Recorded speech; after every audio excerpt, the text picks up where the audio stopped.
Hey, my name is Jess, and today I'm going to show you how to make this adorable dress with a ruched bust and strap ties out of this thrifted dress that I found for $1. We're going to start by drawing a really simple pattern. The front bodice piece should be your waist measurement divided by 4 with a little dip in the corner for the armpit. And I made the front bodice a little wider than normal just because we need to leave some room to scrunch it up with elastic later. And for the back bodice, same thing, your waist measurement divided by 4, and you want to make sure the length of the back bodice is the same as the length of the front bodice. That's because they're going to connect right there at the side seam later. And now we'll cut the pieces out. And I'm cutting these pieces on the fold, that way they'll be perfectly symmetrical. If you want to make this dress from scratch and buy some fabric, this would require about 1.5 yards of fabric. Okay, now I'm measuring out the skirt, again, waist measurement divided by 4, and I made mine 23 inches long, and that hit about mid-thigh. And now I'm laying that piece back down, and I'm gonna cut an identical piece for the back side of the skirt. And last, we need to cut some straps. So I made mine 2.5 inches wide by 24 inches long, and I ended up with 4 straps. Okay, once that's done, we can finally start sewing. I'm gonna start by hemming the top edge of the front bodice. So I'm folding it twice and sewing it down. Then I'm gonna take elastic and feed it through with a safety pin. And this is gonna give our bodice that scrunched look at the top. So then I'll secure that elastic in place by sewing a little seam on each side, and then I'll trim the elastic off. Now I'm hemming that armpit edge on both sides, and I'm just gonna top stitch that down.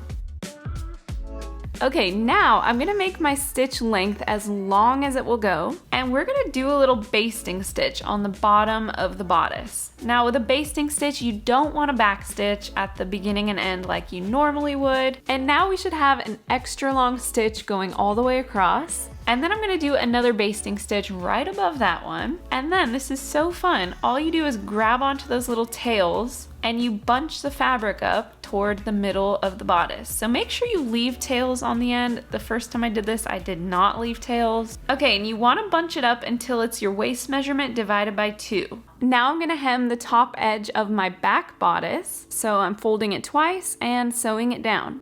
And finally, we can connect the back to the front, but make sure to leave that one side open because we're gonna put a zipper there in just a second. And then we'll close one side of the skirt. And then for the left side of the skirt, I'm definitely gonna have a zipper like roughly there. So I'm gonna sew like the bottom 3/4 of the skirt. And the last thing for the skirt, I'm just gonna hem the bottom. So I'm gonna fold it up twice and sew it down. And now, the most exciting time of all, we're gonna connect the bodice to the skirt, and then we're gonna have a real life dress. So I'm just pinning it and sewing it all around. And once that's done, I'm attaching my 9-inch invisible zipper. So I'm just pinning it to the dress, right sides together. And now I'm gonna take out my zipper foot. This came with the sewing machine, and this makes putting a zipper on so much easier. It helps you get super close to the zipper teeth while you're sewing it down, which makes it look seamless. Literally seamless. That was a good joke. And last but not least, we're gonna make the straps by folding them in half and then sewing them down. And then I like to take a knitting needle to flip the strap right side out. And once that's done, I'll just sew them onto my dress, and it should look something like this. And now we have a lovely finished dress. And if you want to find a little more in-depth tutorial on this dress, you can find it on my YouTube channel at Jessica Shaw. Thanks for watching, and I'll see you next time.